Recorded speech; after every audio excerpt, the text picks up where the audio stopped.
Basketball is one of the most popular indoor played games ever. It can be thought of as the indoor soccer, considering the game's global following and familiarity with it that rivaled soccer. Indeed, just like soccer has millions of fans and a club that hosts national championships every 5 years, played on a large field, basketball has its own association governing and guarding it and contributing further to its ever-growing development. Several sources of data suggest a huge following. The most reliable figure, perhaps, is the 250 million figure that is also proved by the NBA, considering that the game is not just played in North America, but nearly every country in the world, barring just an exceptional few that have not really been introduced to the sport. In light of this, it becomes very important for laymen and sports people to know the beginnings behind a phenomenon and how it went on to become such a global phenomenon. Several hundreds of inventions and innovations take place on our planet daily, but only a fraction of those new developments really evolve and occupy a permanent place in our civilization.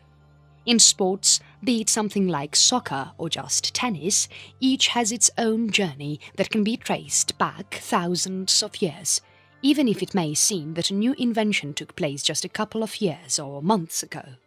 For basketball, that journey is quite brief but immense.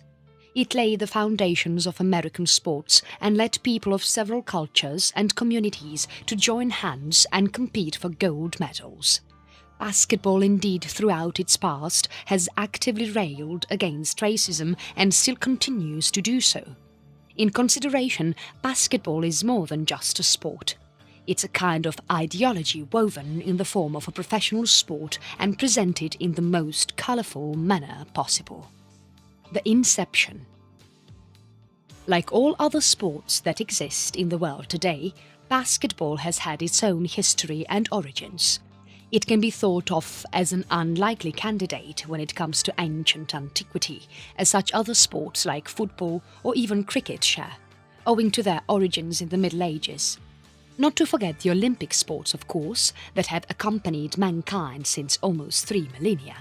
Considering the timeline of all sports concerned, basketball is actually a very recent addition, having been officially attributed to being invented in 1891 by a sports scientist and psychologist. This sports inventor was himself never very sporty-going by his usual looks, and several of his written documents or even his black and white photographs will give anyone the realization that basketball could have been an accidental invention. But the story behind the sport's origins is itself very scientific in nature. Nearly every invention in sports history has had some kind of logical or rationalistic beginning behind it. Football, for example, is a simple contest between two teams whose objective is to score as many goals as possible by keeping the ball at the opposite goal for as many times possible. It has its rules as any other sport has, and the game itself is a pretty old one. There are hundreds or even thousands of sports that are played by individuals daily. We do not even know each and every one of them, considering the regions that have long had an association with sports. In Africa, nearly every tribe plays its own sport as part of entertainment or mere simple tradition. Some of these sports are of an antique origin and their play is still extremely rough. Bushmen in Africa compete in full-fledged wrestling competitions without any safety gear or regulations for that matter. Such sports are seen as pure entertainment during the time of local festivities or even as traditions wherein certain groups are required to carry out procedures in the form of gameplay. Sport itself is a tradition in its own manner. When discussing about basketball, then one can easily conclude, going by some of its outline facts, that it indeed is one of the most recent additions in the world of sports and physical testing. Basketball was basically invented by Dr. James Naismith in 1891. Dr. James was by profession a physiologist and a sports scientist with interest in philosophy. As a youngster too, Dr. James was fond of several home sports. For example, his pet game during his childhood that involved knocking away a duck relic by tossing a stone on it. The duck used to get placed on a pointy surface and participants had to take aims on knocking it away. It was a local game played by school toddlers, mostly known as Duck on a Rock. The childhood game's primary concept got carried over several years ahead when Dr. James invented basketball in his middle age. During his school time, Dr. James studied in Canada and later moved to Springfield College, Massachusetts, where he would spend the rest of his life in. This is also the place where Dr. James invented modern-day basketball. Like all other sports that start with rudimentary steps, basketball started as a simple game with 2 peach ball baskets as goals where teams needed to drop the ball in those baskets. It was a simple invention. What Dr. James never knew was that this sport that he invented for local students of Springfield College to play inside closed rooms would fast become one of the most popular sports in the world. Even during his lifetime, basketball became a global sport with its first Olympic entry in the Berlin Olympics of 1936. Dr. Naismith's purpose for inventing such a sport was very clear.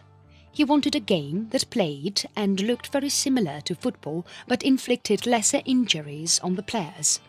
Contrary to what we see in modern-day football, back in those days when technology allowed only simple equipment to be produced, the play style of this game was typically characterized as extremely rough. Football shoes worn during the Victorian era were characterized as extremely hard, made up of pure leather and capable enough of inflicting the most damaging of injuries, even disabling at times. Refereeing was not as developed as it's now owing to absence of cutting-edge technologies judges followed during a soccer match, and that allowed for a lot of foul play to go unnoticed. Soccer equipment and standards to make the game more playable came only during the last of the 20th century when technological advances allowed referees, professionals and equipment manufacturers to observe better standards and play styles. Dr. Naismith thus wanted a game that resembled soccer but was characterized as being lighter and putting less pressure on the physical aspect of competing teams. Although basketball has its own unique injuries and disabilities, it can well be said that in some instances it does indeed seem lighter than soccer. Dr. Naismith was also faced with another problem: the extreme cold of Canada and the college where he later taught. Dr. Naismith intended to invent a soccer-styled game, but one that could be played indoors in much smaller spaces, and thus basketball was born. The first known basketball court was thus designed in Springfield College, involving a simple wood planked surface with 2 wooden baskets on either ends of the playing area. Rules were also formulated, with 13 of them provided by Naismith himself. These rules were as follows. First, the ball may be thrown through any of the hands. Second, the ball may be batted with any hands but never the fist. Third, the player must compulsorily throw the ball to one of his teammates and not run with the ball. Fourth, never to be used for holding the ball are arms and the body. Always hold the ball between the hands. Fifth, no shouldering or striking or pushing in whatever manner an opposing player, as that would amount to a foul play. Persisting behavior would amount to a disqualification. Sixth, fist striking the ball is to be counted as a foul. Seventh, 3 consecutive fouls by one team is to be counted as a goal for the opposing team. Eighth, a goal shall be counted only when one team bats the ball into the opponent team's basket, provided that the opponent team does not move the ball once it's in the basket. The goal is also to be counted if the ball rests on the edge of the basket and the opposing team moves the basket. Ninth, if the ball goes out of bounds, then it shall be thrown in by the first person touching it, and the umpire will deal with the situation in case there is a dispute between 2 teams. The thrower is allowed only 5 seconds to throw the ball. Failing upon will result in a player of the opposing team handing the throw. If either team continues to delay the throw-in, the umpire shall call it as foul play. 10th. Time allowed is to be 15 minutes, divided into 2 halves with 5-minute break in between. 11th. The winning side is to be decided upon which one of the teams scores the most goals. 12th. The umpire shall be the judge of the whole match and shall record the goals both teams score and notify any foul play to the referee. He will also issue fouls and everything other duty that is performed or expected by a referee. 13th. The umpire is also expected to know the time of the match while deciding without influence or bias when a goal has been made. With these 13 rules, the sport of basketball was ready to be played between leagues and teams that soon starting flooding basketball courts. Nostalgically, these very same 13 rules still form the basis of proper basketball play style. In the years that would come, basketball would soon emerge as one of the leading sought-after sports in schools and institutes across the eastern states, and it would only be a matter of time when it finally transforms itself into a global phenomenon. Nascent evolution. Perhaps the Mayans and Aztecs would have thought that one day their basketball-like sport would become a global one. In the 1500s, the Spanish travellers and conquistadors noted a strange sport the natives played. It involved a ball tossed by several players that had to be tossed inside goals that resembled baskets of modern-day basketball. These ancient people might have played the game even earlier, which makes basketball an ancient game. However, being of such coincidence, it was Dr. Naismith who introduced this sport to the world. Basketball got its first recognition in 1896, just 5 years after its inception, when two teams, the Trenton YMCA and Brooklyn YMCA, were sponsored and competed against one another. Early game style of basketball was very rough and actually got banned by the YMCA. Early charges in those times used to be a couple of dollars that in today's time might go into thousands. On every win, each player got his prize, with Fred Cooper winning $16, approximately greater than $1,000 in today's reference, and earning the first highest-paid basketball player in history. Such were the humble beginnings of this simple sport. The earliest basketball teams were also locally sponsored groups, mostly done by popular colleges and educational institutes of those times. Since sports itself had been an integral part of the education curriculum, basketball thus found its entry into several of the eastern colleges and states. During much half of the late 19th century, US was being unified after the Civil War had ended and the southern states had agreed on the Union's conditions. Since that era was a turbulent period for Americans, it was only during the 1880s and 1890s that the real unification work kicked off. Railways were laid down in southern states that bordered Mexico that had seen absolutely no urbanization and development except lawlessness and legendary tales of outlaws and cowboys. There were no institutes here. America then existed only in some of the northern and eastern regions, most notably of them being New York, Philadelphia and Boston. Boston and New York share much credit to basketball's early launches, as these were one of the first cities to host major basketball matches. Basketball also witnessed much popularity even during Dr. Naismith's time, when he still breathed. Shortly after the sport's inception and his debut in the local sports world, the NBL, National Basketball League, was formed. This league could be thought of as a precursor to the modern National Basketball Association, NBA, although there is a vast time gap between the former's terminations and the latter's formation. The NBL was very helpful in further popularizing the sport in the whole country. The year 1901 marked another landmark period for the game. Prior to the new century, basketball was played only by local collegiate and student teams, and this got changed as the new century turned in.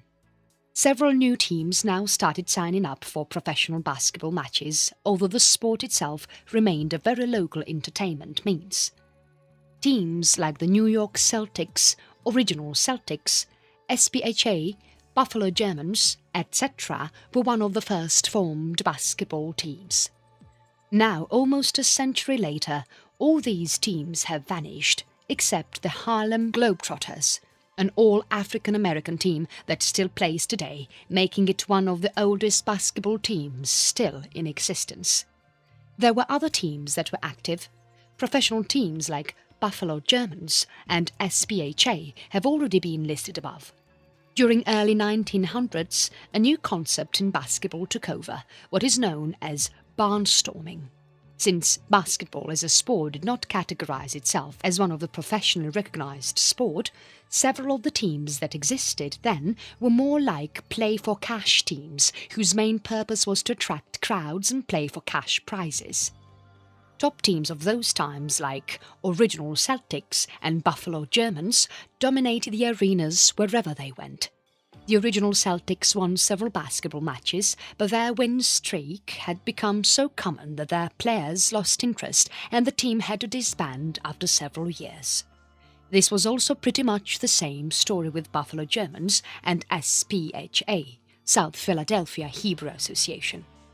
These teams joined several leagues that existed then, but because of basketball's local recognition, its leagues existed only for a tentative period. Most notable leagues of the 1900s were the Eastern League and Philadelphia League. All teams noted above joined any of these leagues according to the situation that prevailed. If one league became more popular, winning teams would join that league and vice versa. Here, the Original Celtics introduced their addition to the game that became an integral part of the sport. Since several players used to leave as and whenever required, mostly for money, the Original Celtics introduced contracts to the game to prevent anytime, anywhere movement of players. Through contracts, players were bound to remain with teams for a fixed period of time, thus preventing biased matches where one team could possess better players because of its higher monetary value. However, World War I turned itself in, and that inflicted certain damage to the ever-increasing popularity of the sport. The world was at war, and basketball's rise towards globalism saw a grinding halt. People had shifted their focus from playing and enjoying sports to defending their homes and families. Although the US remained out of the war for much of its time, it diverted a lot of its resources in aiding the Allied powers. During the late years of the war, several American garrisons in thousands were sent to the battlefields of Europe. Young men who enjoyed playing basketball in their backyards got themselves enlisted. A lot of them died in Europe. The circumstances of the Great War were such that the 1920s were seen as a downfall for basketball. The game had become very common in the early years, and there were no legal associations or leagues governing the sport, making it look like just another local American entertainment. Basketball became a second-tier sport that could be enjoyed only when there was no hockey match or soccer. This was soon to change in the coming years. In 1925, the American Basketball League, ABL, was formed, one of the first precursors to modern-day NBA. The ABL was a league owned by several corporations of the time, and they sponsored teams and matches through the country. Basketball was now gaining real popularity in America. Basketball with the coming of the ABL changed its characteristics from being a second-tier sport to again become one of the primary attractions in colleges and schools. Several teams that played prior to the Great War were still playing and actively seeking to get into the ABL now that the league had formed and called teams from all across the US.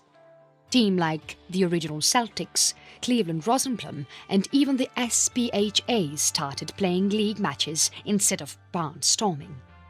The Original Celtics changed their name to Brooklyn Celtics, while other teams remained the same. The 1920s thus saw an overwhelming development in basketball history.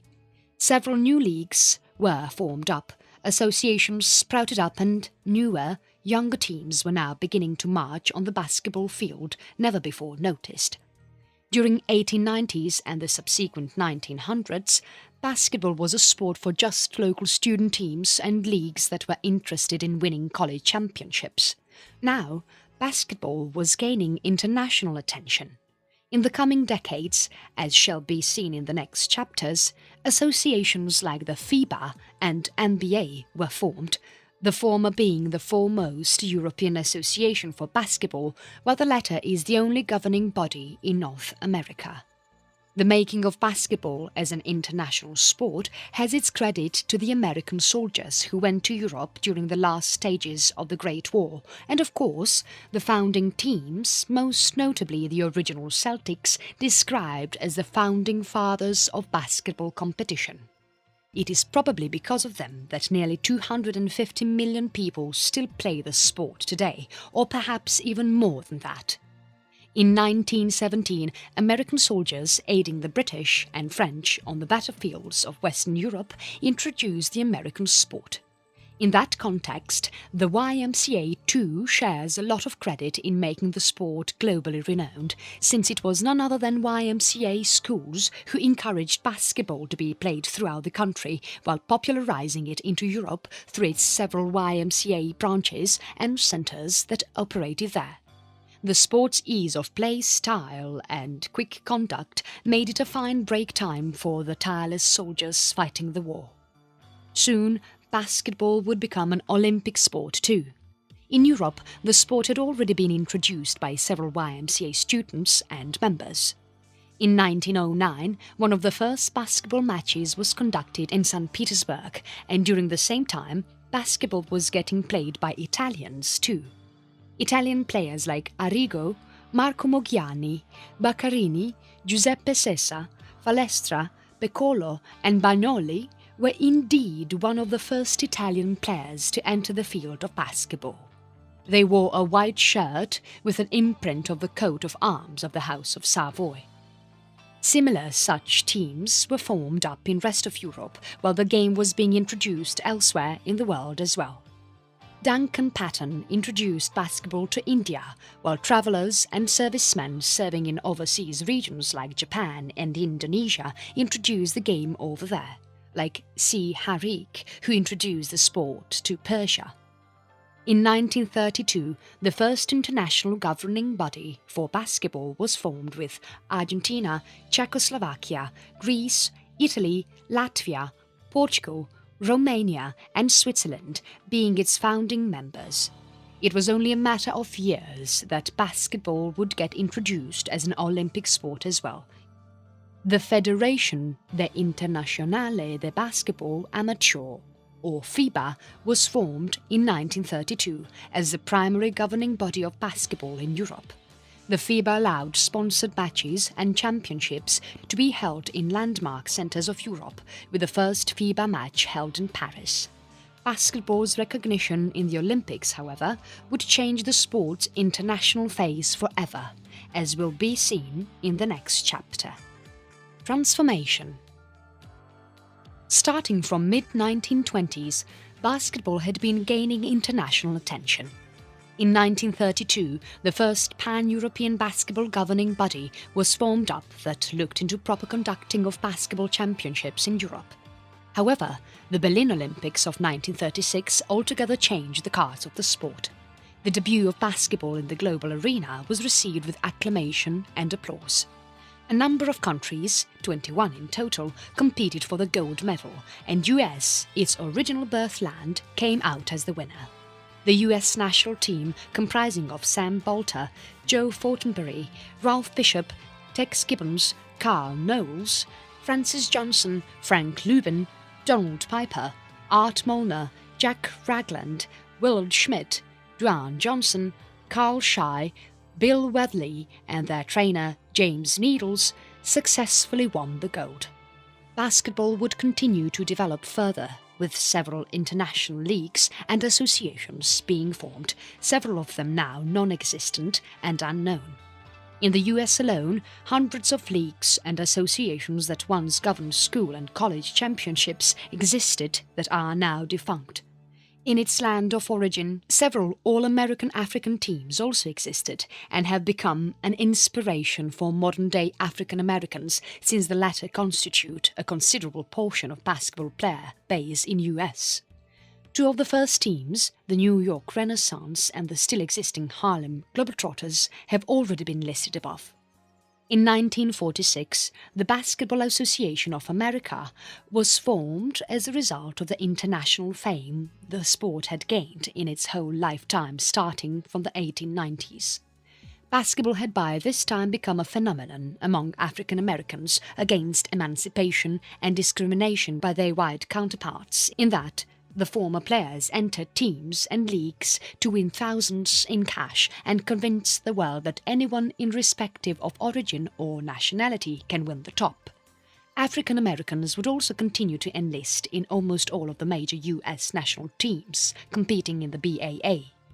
The Basketball Association itself was the first basketball governing body in the history of American basketball, in the sense that prior to its formation, basketball used to be a mere barnstorming sport carried out by colleges and leagues all the way till the end of the Second World War.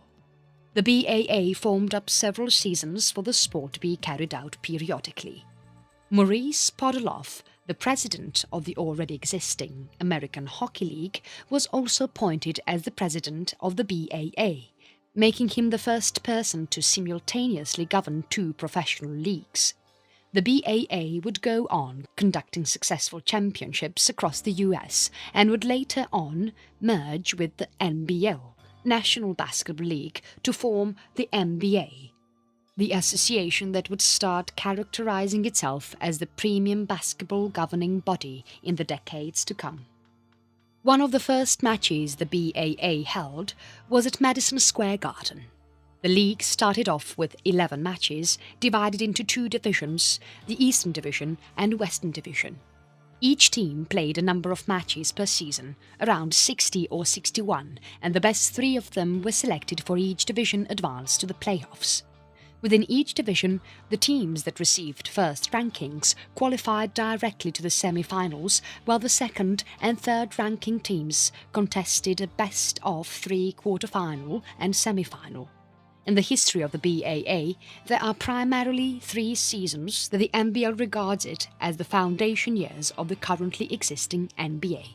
The first season started in 1946 and saw several teams competing for prizes and cups. The second season started in 1947 and lasted till 1948, until the last and the third season of BAA ended in 1949.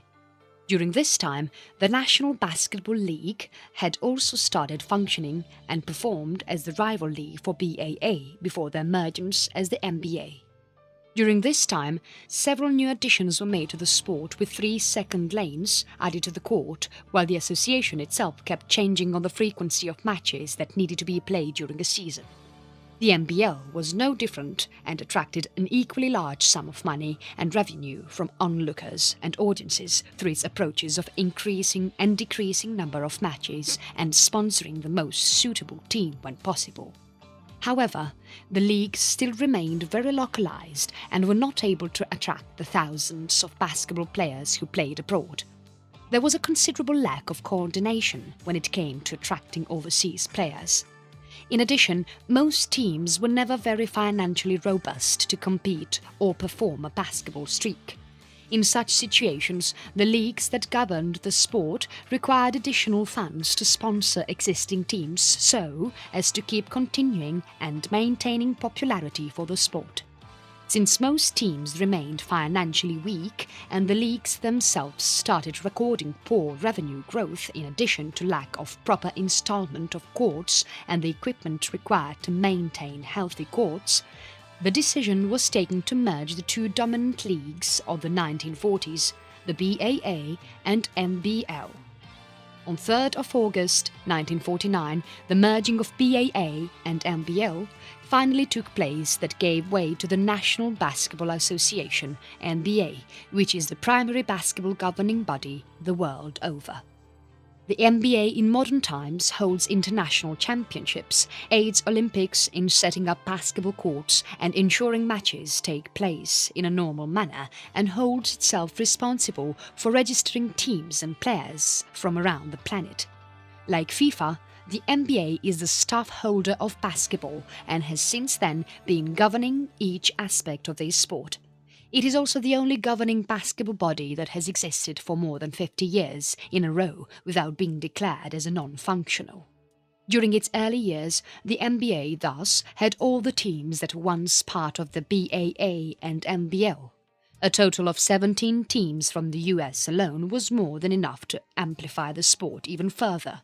The last known match recorded by the BAA took place on 21st of March 1949, prior to the merging. This was the last one of the league matches, after which the NBA took over and replaced basketball as a professional sport. The coming of the NBA is thus regarded as the next chapter in the history of basketball evolution. Permanent establishment. Prior to the origins of NBA, the NBL and the BAA contributed greatly to the development of basketball as a professional sport and its further popularizing in sports history. The National Basketball League was a major contributor in attracting African American players to the court, and perhaps the only organization that allowed veteran African Americans to leave their imprint in an era of a divided country. A considerable portion of the American basketball teams that play today have African American players in them, owing to the contribution made by the NBL during the 1940s. The NBL, much like its rival BAA, was similar in size and ownership structure. Both leagues were owned by leading industrialists of those times, with the NBL being owned by three of the major companies: General Electric, Goodyear and Firestone. Leo Fisher acted as the league's first president from 1940 to 1944, which also happened to be the peak period of World War II. The NBL carried out several games and seasons in its own schedule, similar to the BAA, and happened to be a major attraction point for veterans and players in the armed forces. In 1942, two NBL clubs signed in that had a major impact for black players to sign in the decades to come. These clubs, the Toledo Gym, White Chevrolet and the Chicago Studebakers, filled their teams with black players. Both teams never fared well, but had a long-lasting impact on the black community.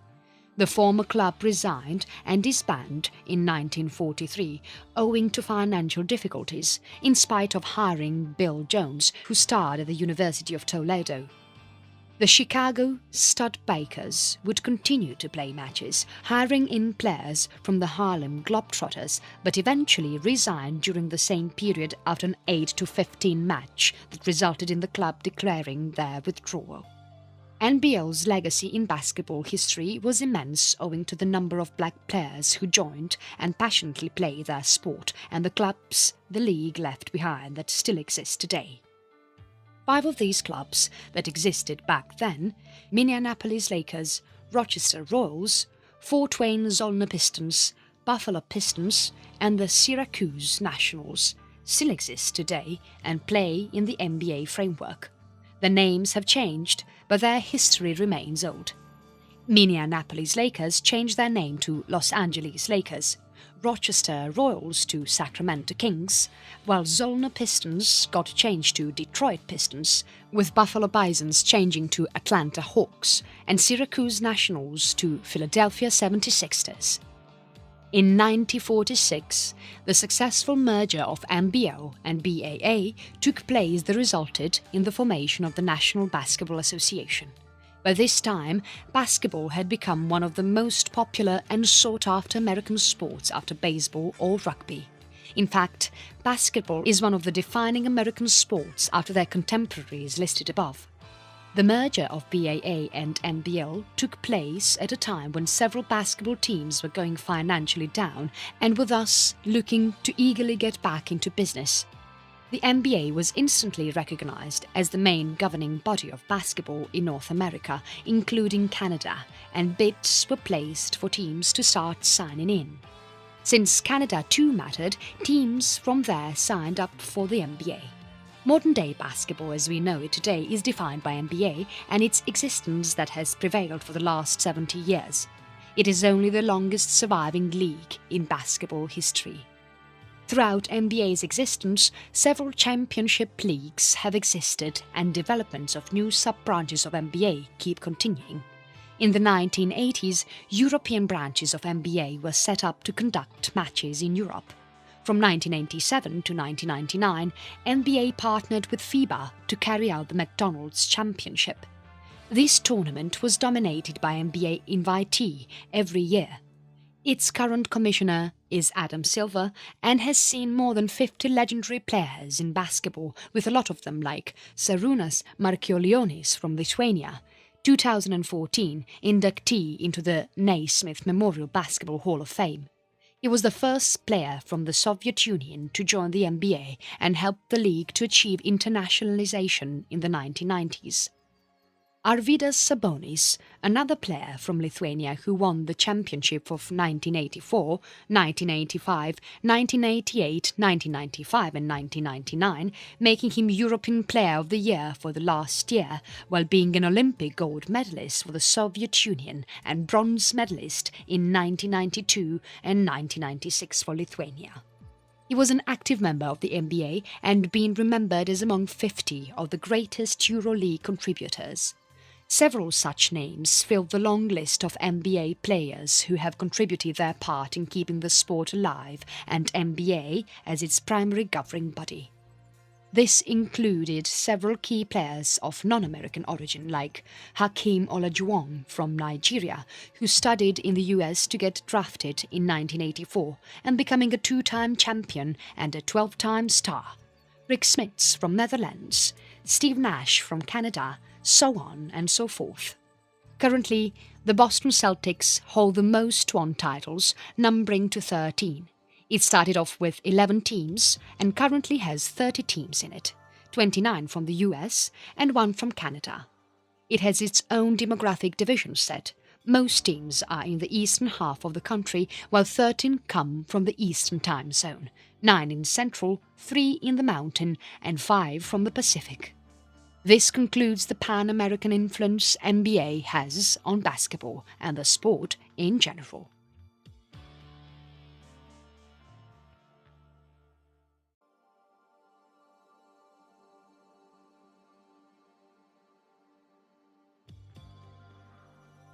Basketball is one of the most popular indoor played games ever. It can be thought of as the indoor soccer, considering the game's global following and familiarity with it that rivaled soccer. Indeed, just like soccer has millions of fans and a club that hosts national championships every 5 years, played on a large field, basketball has its own association governing and guarding it and contributing further to its ever-growing development. Several sources of data suggest a huge following. The most reliable figure, perhaps, is the 250 million figure that is also proved by the NBA, considering that the game is not just played in North America, but nearly every country in the world, barring just an exceptional few that have not really been introduced to the sport. In light of this, it becomes a very important invention. But the story behind the sport's origins is itself very scientific in nature. Nearly every invention in sports history has had some kind of logical or rationalistic beginning behind it. Football, for example, is a simple contest between two teams whose objective is to score as many goals as possible by keeping the ball at the opposite goal for as many times possible.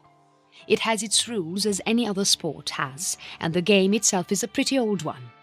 There are hundreds or even thousands of sports that are played by individuals daily. We do not even know each and every one of them, considering the regions that have long had an association with sports. In Africa, nearly every tribe plays its own sport as part of entertainment or mere simple tradition. Some of these sports are of an antique origin and their play is still extremely rough. Bushmen in Africa compete in full-fledged wrestling competitions without any safety gear or regulations for that matter. Such for laymen and sports people to know the beginnings behind a phenomenon and how it went on to become such a global phenomenon. Several hundreds of inventions and innovations take place on our planet daily, but only a fraction of those new developments really evolve and occupy a permanent place in our civilization. In sports, be it something like soccer or just tennis, each has its own journey that can be traced back thousands of years, even if it may seem that a new invention took place just a couple of years or months ago. For basketball, that journey is quite brief but immense. It laid the foundations of American sports and led people of several cultures and communities to join hands and compete for gold medals. Basketball, indeed, throughout its past, has actively railed against racism and still continues to do so. In consideration, basketball is more than just a sport. It's a kind of ideology woven in the form of a professional sport and presented in the most colourful manner possible. The inception. Like all other sports that exist in the world today, basketball has had its own history and origins. It can be thought of as an unlikely candidate when it comes to ancient antiquity, as such other sports like football or even cricket share, owing to their origins in the Middle Ages. Not to forget the Olympic sports, of course, that have accompanied mankind since almost 3 millennia. Considering the timeline of all sports concerned, basketball is actually a very recent addition, having been officially attributed to being invented in 1891 by a sports scientist and psychologist. This sports inventor was himself never very sporty-going by his usual looks, and several of his written documents or even his black and white photographs will give anyone the realization that basketball could have been an accidental, as sports are seen as pure entertainment during the time of local festivities or even as traditions wherein certain groups are required to carry out procedures in the form of gameplay. Sport itself is a tradition in its own manner. When discussing about basketball, then one can easily conclude, going by some of its outline facts, that it indeed is one of the most recent additions in the world of sports and physical testing. Basketball was basically invented by Dr. James Naismith in 1891. Dr. James was by profession a physiologist and a sports scientist with interest in philosophy. As a youngster too, Dr. James was fond of several home sports. For example, his pet game during his childhood that involved knocking away a duck relic by tossing a stone on it. The duck used to get placed on a pointy surface and participants had to take aims on knocking it away. It was a local game played by school toddlers.